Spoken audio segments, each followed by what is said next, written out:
There's a lot of debate these days about the role of the US dollar as the global reserve currency. There is one country on earth, the United States, that has the ability to print the global reserve currency. The US dollar is still used in the vast majority of international trade, and it is still held as the main asset in foreign exchange reserves of central banks around the world. And this has given the United States the ability to essentially export inflation to the rest of the world and to maintain a massive trade deficit with the rest of the world. For decades, the US has imported significantly more than it has produced. And the benefit that the US gets from having its currency as the global reserve currency has been referred to as an exorbitant privilege. This is a term that was popularized by France in the 1960s and is still used today. This issue has become especially important as more and more countries around the world are talking about de-dollarization, in particular with the return of inflation in the US with massive government deficits, and also with geopolitical conflict, with the US waging a new Cold War on China and Russia. And the US has also seized the foreign exchange reserves of Russia, Venezuela, Iran, and Afghanistan. And more countries around the world are seeking alternatives to the dollar. So this has led economists to debate just what the consequences would be for the United States if the dollar is unseated as the global reserve currency. As we move into a more multipolar world, other currencies are being used for international trade and being held in central bank reserves, and other assets like gold have become very popular for foreign central banks.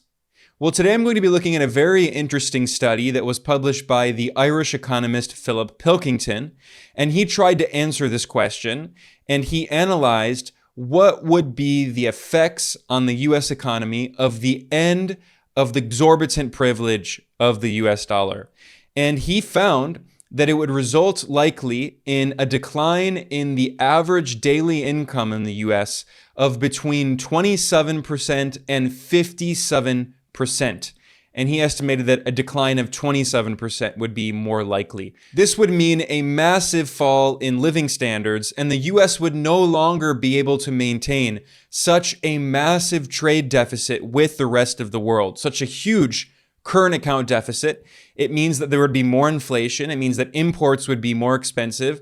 And in particular, the point I want to emphasize today is it would mean that wealthy investors who have invested so much in assets in the United States would see a huge blow to their wealth.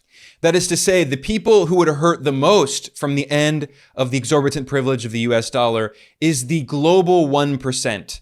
The 1% of capitalist oligarchs in the US, but also the 1% of wealthy oligarchs around the world who have invested so much of their wealth in US assets. And for decades, since the rise of neoliberalism in the 1980s, the US government's policy has been to inflate asset prices at the expense of manufacturing. This resulted in severe de-industrialization in the United States and the loss of many good manufacturing jobs, many of which were unionized. And at the same time, the global 1%, which hold many of their assets in US dollar assets in the US, they have gotten very, very wealthy. In fact, you can see some of the effects of this in this study that was published by the economist Philip Pilkington. It is titled Re-industrialization in the Age of Fragmentation. It is a fascinating report, and I'm going to go through some of the main findings of it today. And for people who don't know, I should point out that Philip is the co-host of a very interesting podcast called the Multipolarity Podcast. And I sometimes disagree with them politically, but I think they have very interesting analysis, and it's definitely worth checking out. And as you can see in this study, Philip is quite a good economist, and I think he has a very unique perspective. He's very critical of the neoliberal financialization policies that have deindustrialized much of the West, and you can see that in the results of his study. Now, in the appendix of this report, which I'm going to look at before going to the rest of the study, he talks about what the United States would look like after the decline of the global dollar. And he points out that the United States is an extreme outlier when it comes to the relationship between its current account deficit and its income level. Most countries in the world that have significant current account deficits tend to have lower income levels. But the US stands out as an extreme outlier due to the unique status of the American dollar as the global reserve currency. You can visualize this if you look at World Bank data on the current account balances of countries around the world. And for people who don't know, the current account is a way to measure the balance of payments of a country, the way it trades with the rest of the world. And essentially, if a country has a current account surplus, it means that it exports significantly more than it imports. And if a country has a current account deficit, it means that it imports much more than it exports. So it's a way of measuring a country's trade deficit or surplus with the entire world, because a country can have a trade surplus with another country, but still have an overall current account deficit with the rest of the world. And if you look at this data, you can see that the countries that have the largest current account deficits in nominal terms, in dollar terms, are the wealthy Anglo-American countries, in particular, the United States and the United Kingdom. And you can see that in 2022, the US current account deficit was $971 billion. That is about $1 trillion. And the United Kingdom's current account deficit was about $100 billion. And in the World Bank data, the countries that are in light blue have a current account deficit, and the countries that are in dark blue have a current account surplus. And you can see the countries that are industrial superpowers that significantly rely on exports, like for instance, China, also Germany, Japan, they tend to have very large current account surpluses. And also petrostates, countries that export a lot of oil and gas or other important natural resources or minerals, also tend to have pretty large current account surpluses, like Russia or Saudi Arabia, for instance. However, that data was simply looking at the current account balance in nominal terms, in dollar terms. If you look at current account balances as a percentage of GDP, you can start seeing this pattern more clearly, where the countries that have a significant industrial base and export a lot of machines and capital goods tend to have current account surpluses. And also petrostates, countries that export a lot of raw materials, have current account surpluses. And in general, poor countries tend to have current account deficits because many poor developing countries do not have a significant developed industrial base, and they rely on importing things like machines, technology, capital goods, medicines, and instead they export only low value added products and maybe some raw materials. So in general, the more advanced rich countries tend to have a higher current account surplus or more of a balance, whereas poor countries tend to overall have more of a current account deficit, except for one huge exception being the United States, which in 2022 had a current account deficit of 4% of GDP, compared to, for instance, Germany, which had a current account surplus of 4% of GDP. And this is even clearer if you look at the data over years. This map shows the current account balance of countries around the world between 1980 and 2008.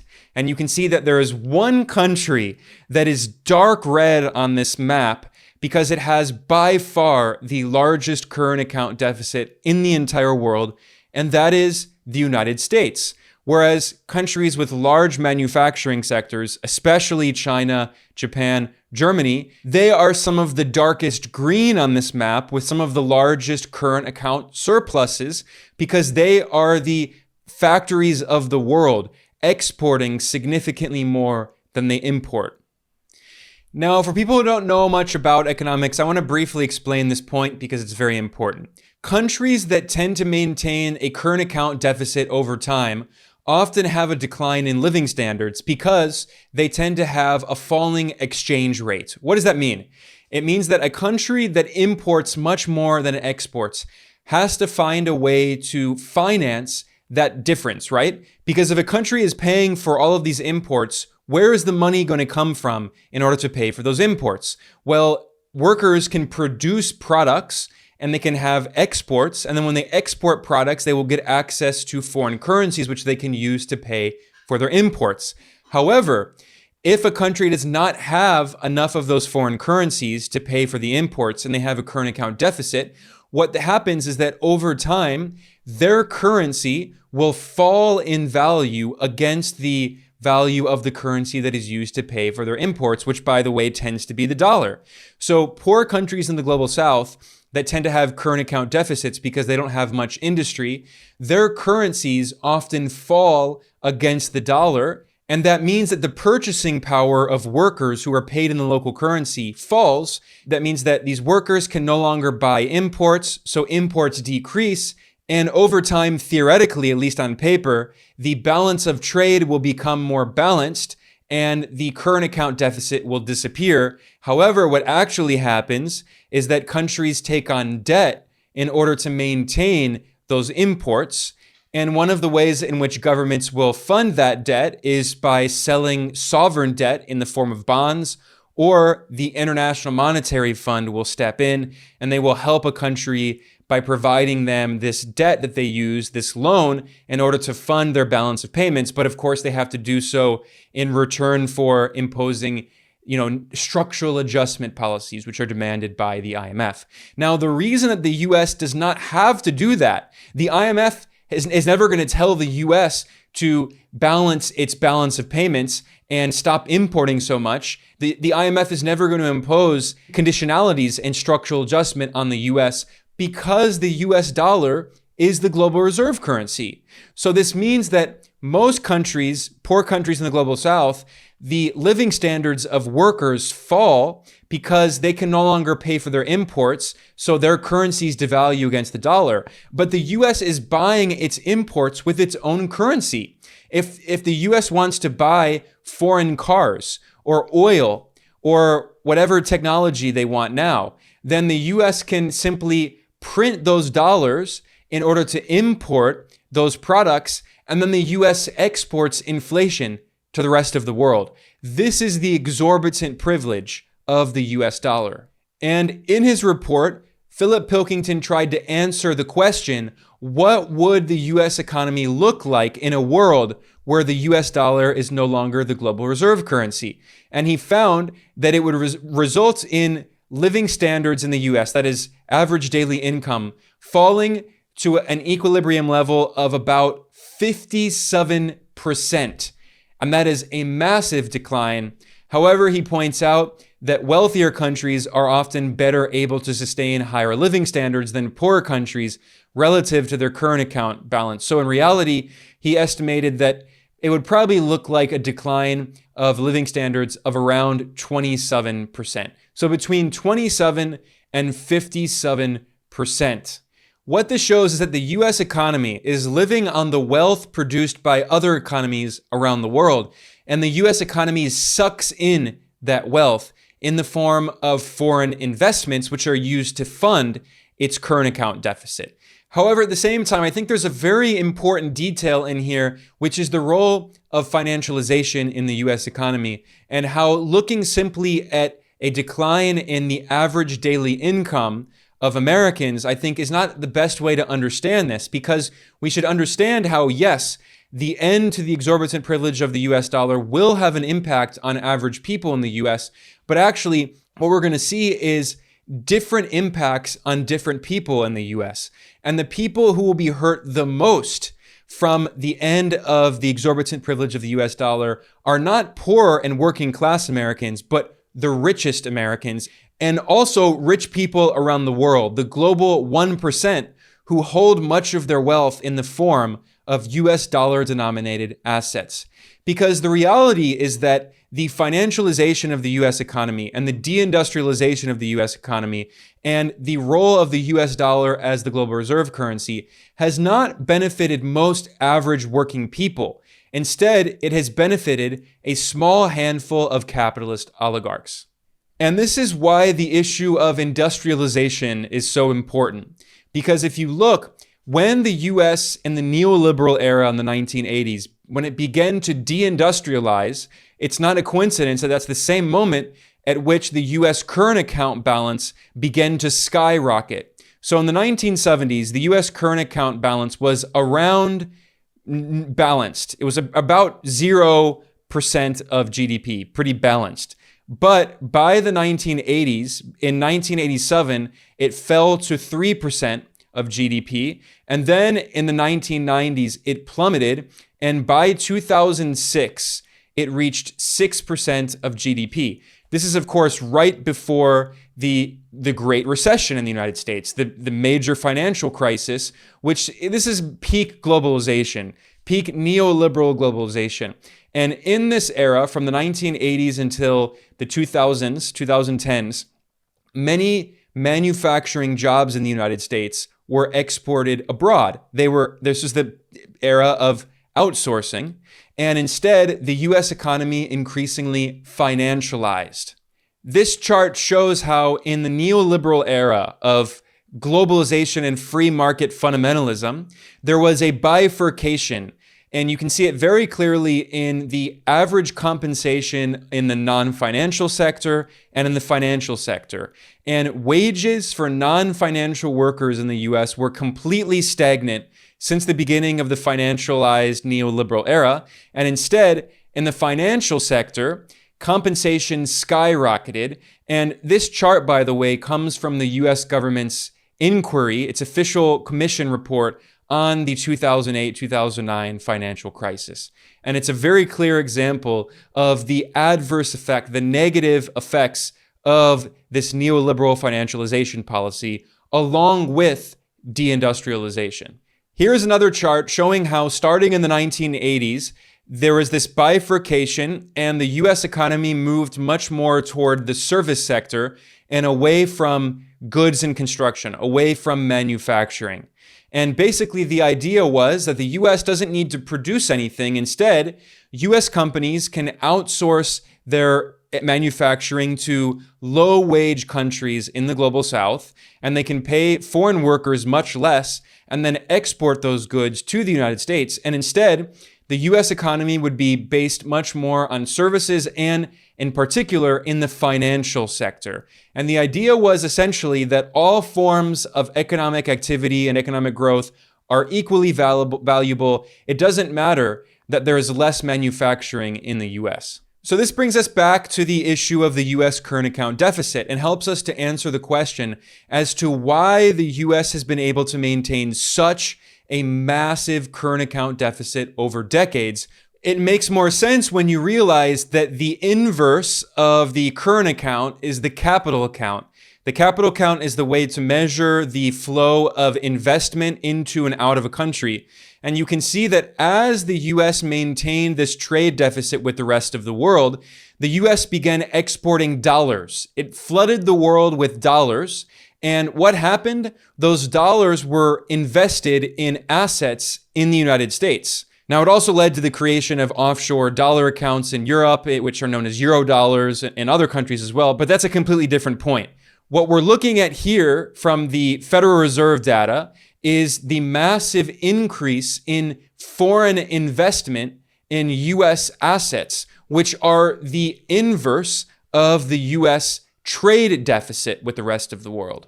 You can see that in the 1960s and 70s, it was basically balanced. If anything, there was actually a capital account deficit. But in the neoliberal era, with the lifting of capital controls, allowing capital to move freely all around the world, and with the end of the pegging of the US dollar to gold, and with outsourcing of manufacturing jobs and deindustrialization, the global 1%, capitalists around the world, began to invest more and more of their wealth in US assets, which is what was funding the United States and helping it to maintain its current account deficit.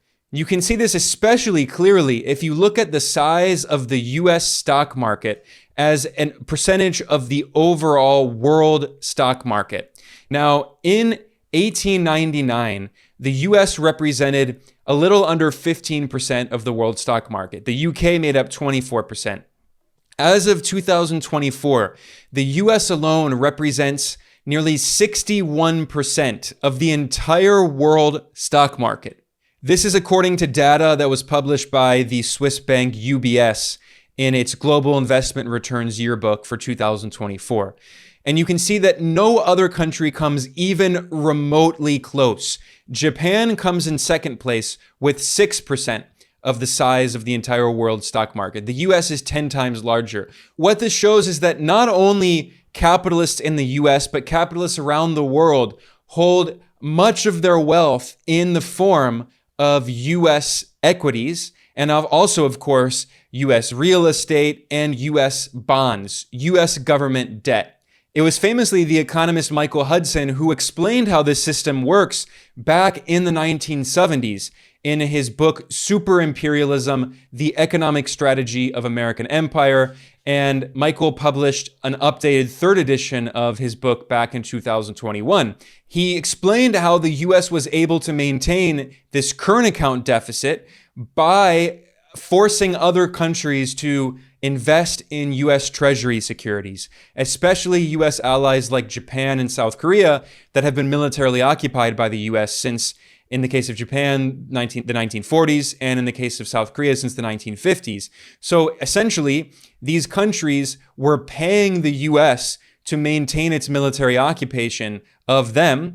And furthermore, other countries around the world began holding large sums of US Treasury securities, US debt, because also the US dollar is the global reserve currency, and also because of the petrodollar system that the US helped to create in the 1970s by pressuring Saudi Arabia to price its oil in dollars and pressuring other oil producers to price their oil in dollars. And this means that if you hold Treasury securities, it's also like holding oil, essentially. So after US President Richard Nixon ended the convertibility of the dollar into gold in 1971, the way that the US was able to finance its increasing current account deficit is through this increasing debt that it has with the rest of the world that is financed by foreign investors, in the case of central banks, but also in the case of wealthy capitalists, holding their wealth in the form of US dollar-denominated assets. And the policy of the US government has essentially been to inflate the value of these assets, especially the stock market. You can see the massive asset price inflation during the quantitative easing, in which the Federal Reserve essentially printed money and used it to buy securities and inflate the value of assets. And the stock exchange in the US, the major top 500 companies in the stock exchange, saw their stock prices massively increase by more than 400% between 2009 and 2019. And there was also a very significant increase in the value of real estate in the US, which grew significantly faster than wages in the US. So what this shows is that the US government's policy was no longer about serving the interests of working people. Instead, the US government was dedicated to protecting the wealth of the global 1%, of capitalists in the US and capitalists around the world, inflating their assets, while at the same time, the cost of living became more and more expensive for average working class people in the US. This is why I emphasized earlier that the end of the exorbitant privilege of the US dollar does not necessarily mean that working people in the US will suddenly all become extremely poor, because in reality, the exorbitant privilege of the US dollar was used to maintain the wealth of the global capitalist class, not the wealth of average working people. And at the same time, we should keep in mind that this inflation of asset prices in the US on behalf of the global 1% also meant that the US was unable to compete in terms of its industry because the cost of living became so prohibitively expensive, especially with the privatization of education and healthcare and transportation. This meant that it became extremely expensive for manufacturing production in the US. So as de-dollarization happens, as the US loses the exorbitant privilege of the dollar, it also makes it easier for re-industrialization in the US. It makes it easier to bring back manufacturing jobs, which also, by the way, tend to be much better, high quality jobs for working people. And by the way, many of those manufacturing jobs will probably be unionized. Unions tend to be much stronger when it comes to factory manufacturing work. And it's not a coincidence that when the US deindustrialized in the 1980s and 90s, part of that was motivated by these US multinational corporations wanting to break the back of unions, which were very strong up until that period. And this brings me back to the report that was published by the economist Philip Pilkington, because I want to look at a few other details which are related to this. Philip correctly points out that the deindustrialization in the US and the West more broadly coincided with the rise of a so-called post-industrial economy and financialization, with the so-called new economy boom of the 1990s. He doesn't use the term neoliberalism, but this is what we're talking about. Free market fundamentalism, the idea that all forms of economic activity are the same, that speculating on financial assets is just as important as manufacturing cars and, building infrastructure. And Philip correctly points out that this rampant financialization led to the inflation of financial bubbles. In the US, for instance, in 2000, there was the dot-com bubble, and in 2008, there was the popping of the housing and mortgage bubble and the Great Recession. This report notes that this led to the economic abandonment of formal industrial regions, like, for instance, the Steel Belt and the Rust Belt in the United States, or also Northern England was another deindustrialized area. And with the rise of free market economics, with neoliberal dogma being embraced by both Democrats and Republicans, there was a significant loss of highly paid manufacturing jobs. Now, Philip Pilkington doesn't point out that many of those jobs were unionized, and one of the reasons they were so highly paid is because they were unionized, and that U.S. companies were trying to break the back of unions. But it's a very important point, and I'm glad to see that he is drawing together the financialization and the deindustrialization, because these two phenomena are direct mirrors of each other. And Pilkington has a chart in here that shows manufacturing employment as a percentage of all jobs in the US. And you can see that there was a big increase during World War II. It reached nearly 40%. And in the 1950s, manufacturing jobs were more than 30% of all of the jobs in the US. But there was a significant decline, and by the 2010s, it stagnated. And today, manufacturing jobs only represent around 8% of total jobs in the US. And now the US is trying to bring back some of those manufacturing jobs, but it's not just the US. With the rise of neoliberalism, market fundamentalism across the West, you can see that there is a general decline in manufacturing output in the West, and at the same time, we see an increase in manufacturing production in the BRICS countries, and especially China being the largest economy in the BRICS, the largest economy in the world, and also the world's industrial superpower.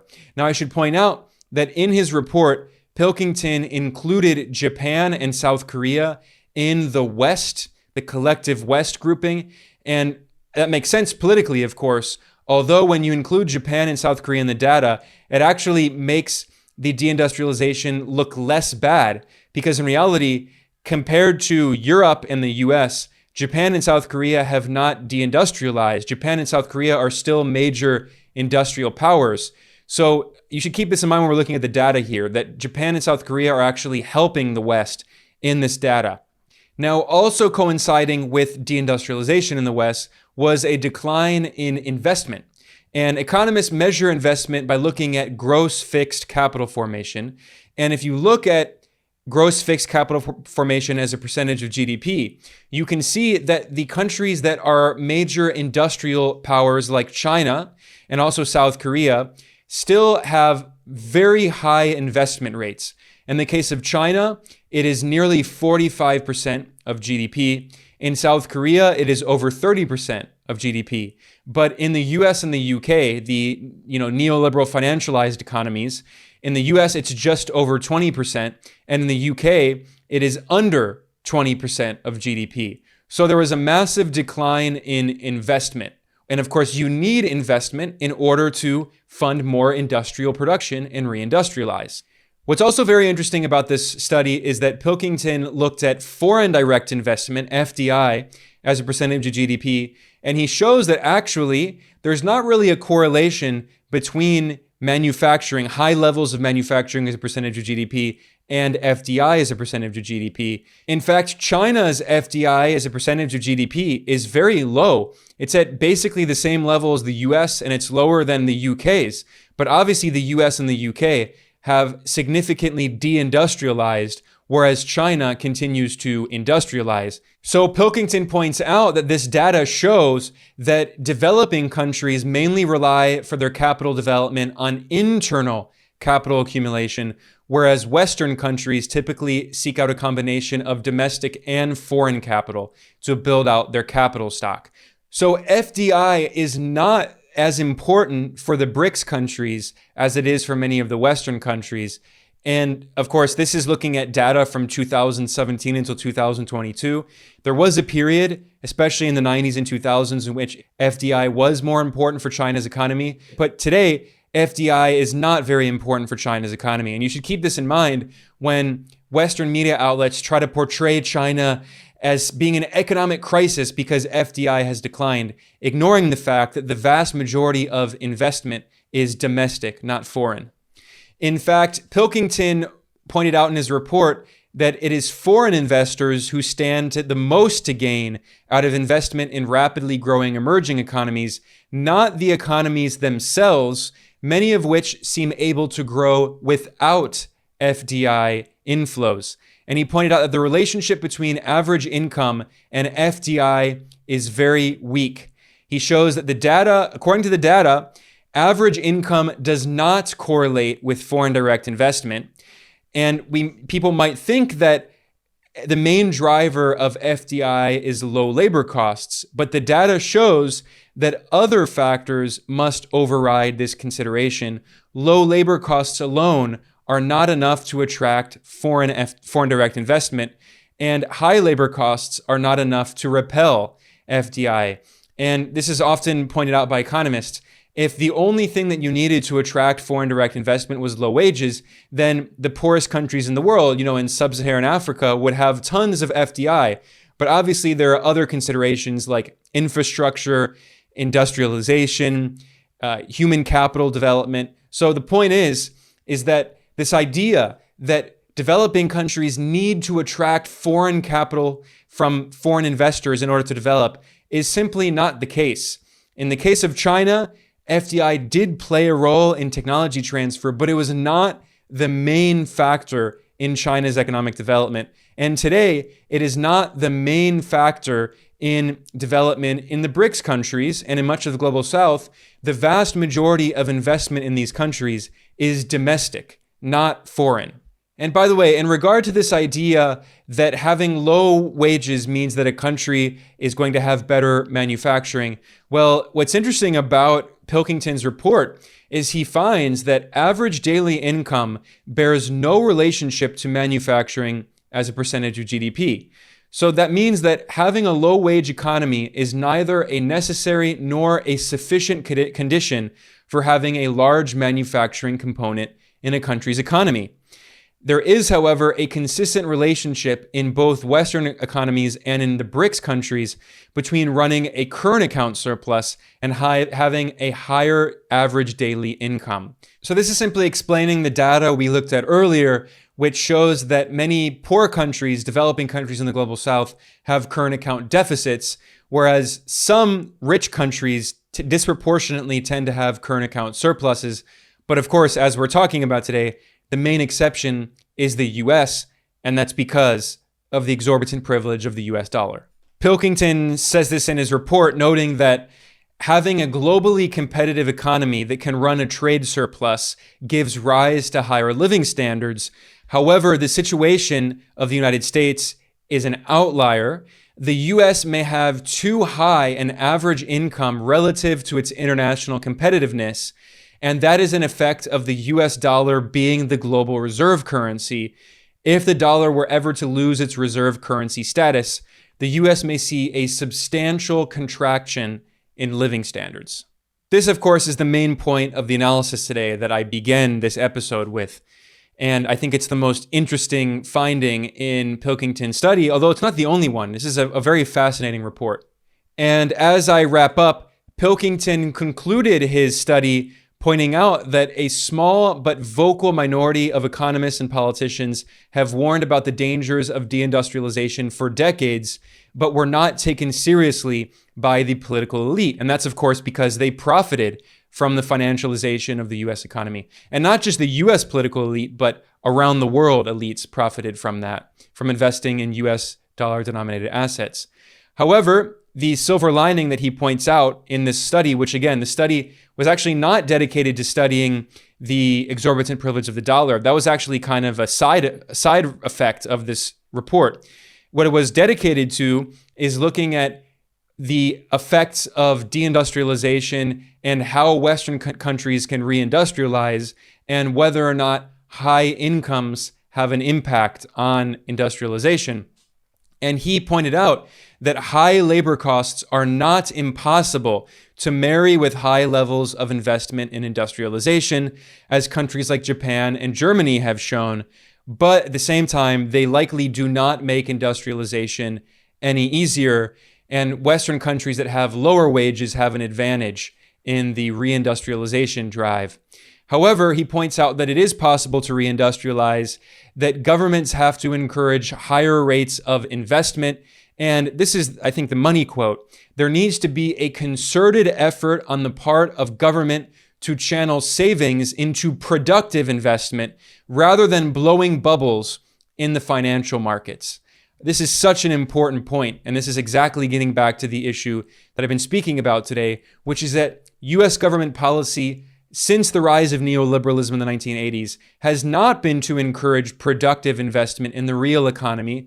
Instead, the US government's goal has been to inflate the value of assets held by the global 1%, by capitalists in the US and around the world, and has done so at the expense of the industrial sector and good, high-quality manufacturing jobs in the US.